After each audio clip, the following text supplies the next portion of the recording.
से बिस्मिल्लाहिर्रहमानिर्रहीम। जीअं त अॼु सभिनी खे ख़बर आहे त असां खेबरानी शाख जा ज़मींदार Rohri canal sub division मसू Bhurgri ते मौजूदु आहियूं।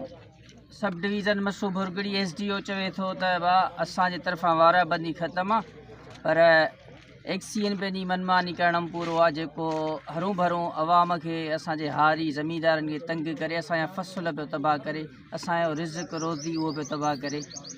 ऐं आला ऑफिसरनि खां अपील थो करियां त महिरबानी करे असांजे खेबरानी शाख जो मसइलो हल कयो वञे।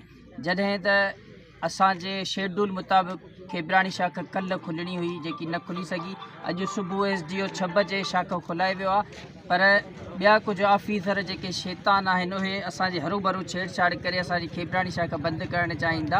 असां उन लाइ सभु ज़मींदार गॾु थिया आहियूं ऐं इंशाअल्लाह उनखे चवंदासीं त इहो जेको तव्हां करप्शन जेकी रिश्वत करे तव्हां खेबरानी शाख तां ज़ुल्म करे वेठा आहियो न, हाणे हीअ जेके हारी ज़मींदार इहे हाणे वधीक बर्दाश्त न कंदा। महिरबानी। Thank U.